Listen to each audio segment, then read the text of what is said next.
Kepemilikan material itu merupakan tanda yang harus ada bahwa seseorang sedang berada di dalam proses ditebus atau ditransformasi.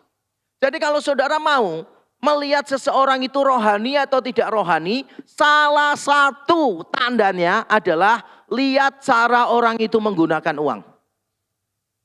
Sungguh, Yesus bicara banyak tentang uang.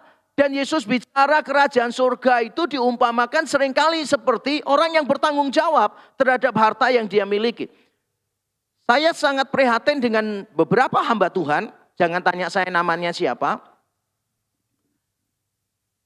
Ada beberapa hamba Tuhan saudara yang kalau bicara tentang hal-hal rohani, wah kelihatan paling jago saudara. Tapi ini yang saya perhatikan dari mereka.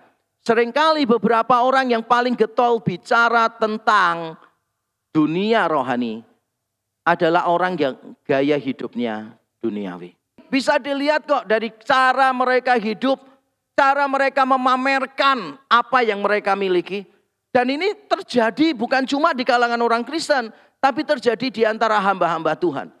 Saya masih ingat saya ditelepon diberitahu bahwa beberapa teman saya dulu kuliah sedang ada di Surabaya.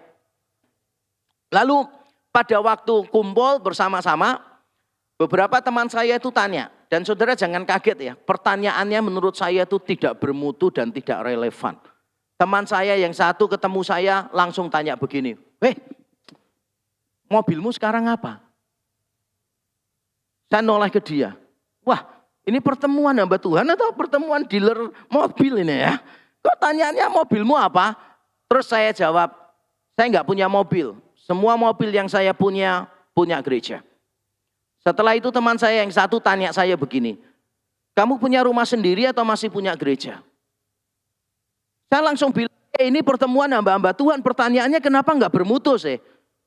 Harusnya itu tanya bagaimana kondisi pelayananmu, apa yang bisa dibantu, apa yang bisa didoakan, bagaimana kita bisa berjejaring satu sama lain. Itu seharusnya perbincangan yang bermanfaat. Tapi ternyata tidak. Di antara hamba-hamba Tuhan pun orang menganggap bahwa hamba Tuhan sukses itu berarti punya rumah sendiri, punya mobil yang mewah, bisa keliling kemana-mana, ke luar negeri, bisa bertamasya dan menikmati hidup.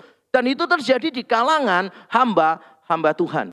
Sangat disayangkan Bapak Ibu Saudara, karena sebetulnya pertumbuhan rohani kita, bahwa kita sedang mengalami proses ditransformasi, dilihat dari cara kita mengelola keuangan.